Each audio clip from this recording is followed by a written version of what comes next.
Welcome to the Adjunct Faculty Orientation. This video is intended to help you help your students by showing you the resources and services SU libraries offer. Now welcome to the magical Guerreri Academic Commons. Oops, not quite. I guess I just thought this is what Academic Commons will look like when it was being built. You know, with moving staircases, flying books, the whole 9 yards. Oh well.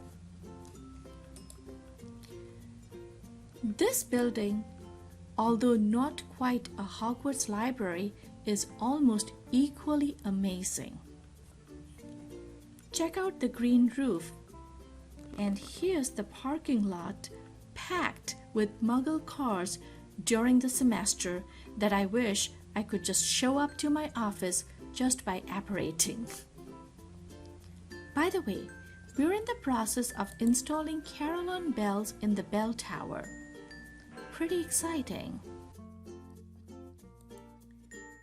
Click here to take a virtual tour of the Guerreri Academic Commons with your personal tour guide, Dr. Hardy, the Dean of Libraries and Instructional Resources. Now that the tour, or at least the picture, has piqued your interest, how about visiting us in person? Need to meet with a couple of students when you're on campus? Need to get away from the social work department for a while?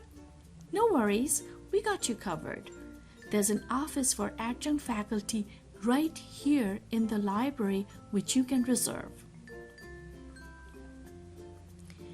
SU Libraries is not just about a magnificent building. In fact, the strength of SU Libraries is the staff.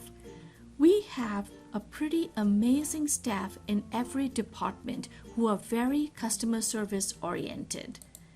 As for myself, there's nothing magical about me. I don't get to save the world regularly, nor do I get to be a mentor to a vampire slayer. I don't even get to help the witches and wizards in training, but I do love helping our wonderful Muggle faculty and students and join them in their academic journey. So, here's the ordinary me. After doing my master's in India, I did my second master's here in the US in library and information science. I was a medical librarian in my other life. I moved to Maryland from sunny South Florida, where I was a distance and instructional technology librarian traveling all over the country and overseas to do information literacy sessions. When I'm not busy being a librarian, I'm a mummy to these two crazy monkeys. Most importantly, for you, I'm the social work librarian who is here to help you with your courses and students in library matters. Enough about me. This is about SU Libraries and what we can do for you. SU Libraries has a very strong liaison program. Here's a relevant section from our liaison document. I do want to point out that the responsibility of a liaison is to meet the unit's information needs through instruction and other support for teaching, collection development, and research assistance to faculty and students. If you are so inclined, please read the full document here. So, as your social work librarian, what can I do for you? I'm also attaching a one-page handout separately. Let's start with instruction first. I can do information literacy sessions tailored to your course, customized for your assignments.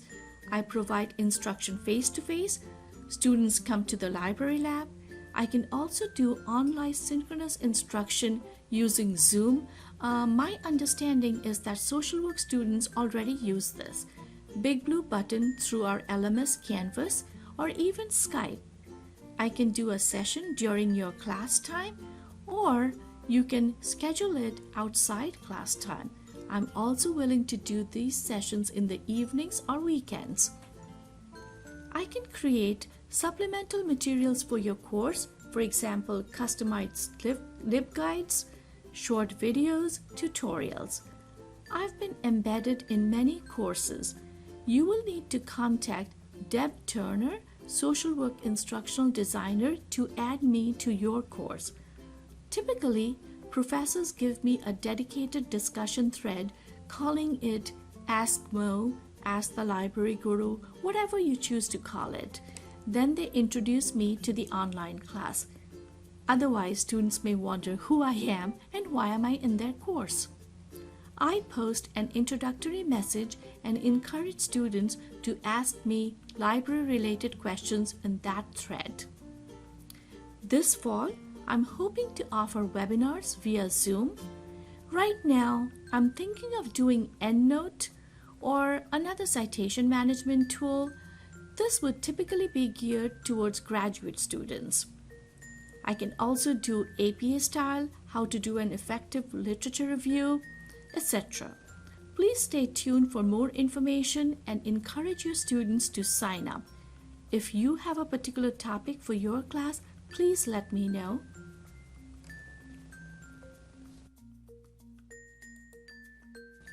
I always strive to provide some active learning in my sessions. Not just in my face-to-face sessions, I would like to work with you to have some active learning component in your online classes as well.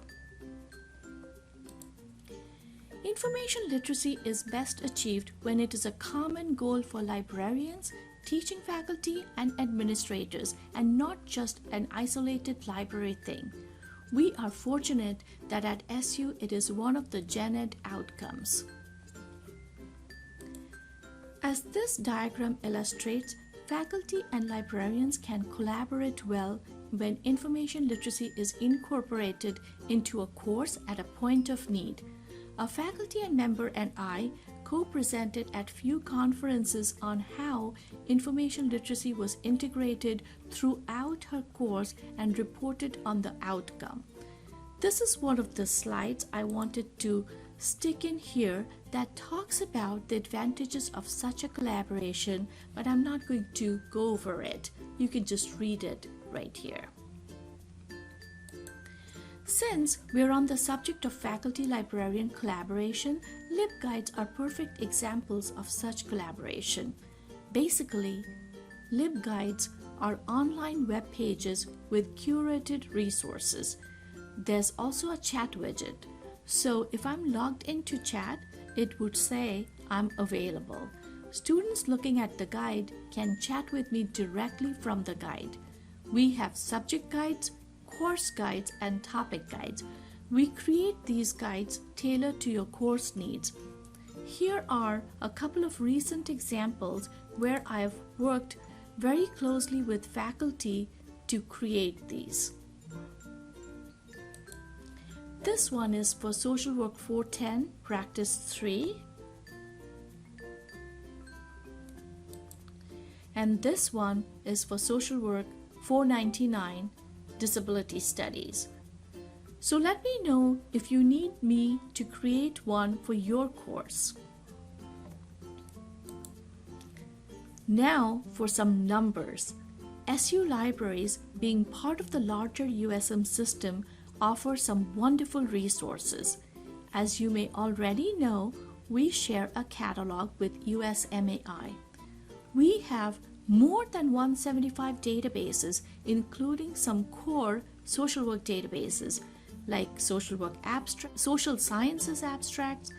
Since social work is such an interdisciplinary subject, we also draw from psychology, education, health sciences, and legal databases. Keeping distance students and faculty in mind, we are building a robust ebook collection. SU owns many ebooks or has access to thousands of ebooks which can trigger purchase depending on the purchase model.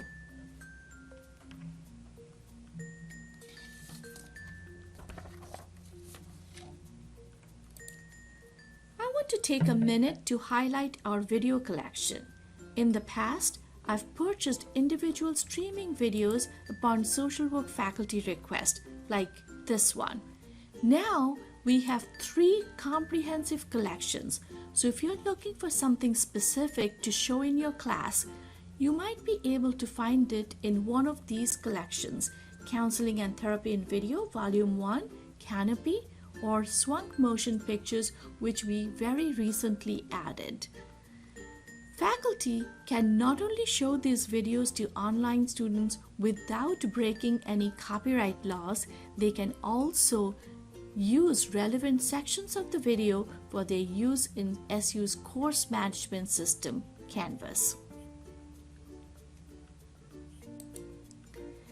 As your social work librarian, collection development is also one of my responsibilities. I select social work materials myself, but I like getting faculty input for purchases. We do have a decent budget for social work department. I send out emails through Jen, your library liaison. If you want the library to buy a particular item, please let Jen know, as she compiles faculty requests and sends me a list. At my request, Jen recently sent me top few social work books that I added to the social work LibGuide.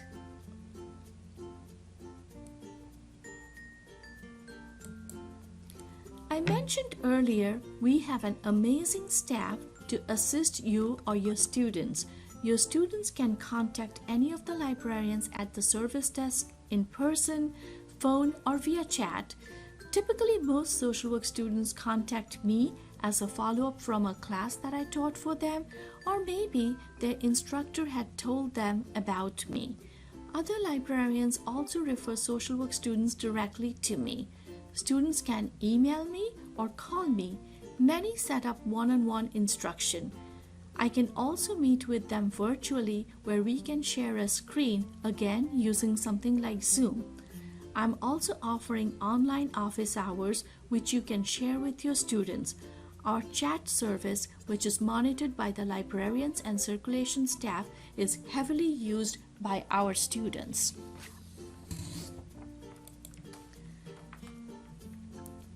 I'm the point person for everything distance library services. I created and now maintain this LibGuide for distance patrons. Please let me know if there's additional content you'd like to see here. Your feedback is very important to me. As faculty, you can put items on print course reserve or electronic course reserve. You can find more information as well as the form by clicking on this link. SU libraries also have a very strong interlibrary loan system. If we don't have a particular item, we can always get it for you from another USM campus or from another library. The turnaround time is usually super fast. All of this information, including an interlibrary loan tutorial, is available on the Distance Library Services Guide that I just showed you. Often, we get questions from faculty regarding copyright issues or publication information. We have a new scholarly communication librarian. I can help you get in touch with her. I'm also interested in working with you if you'd like to incorporate open education resources for your course. So the possibilities are endless. I created a survey for faculty teaching distance courses. I'll send it out this fall. Please take a few minutes to complete it. Please, please, please. We really want to hear from you and ensure that we are meeting your needs. And finally, feel free to contact me. Thank you so much for your time watching this. Oh, and I just threw in this Wonder Woman there, as it seems to be the in thing right now. Thank you, and hope to hear from you soon.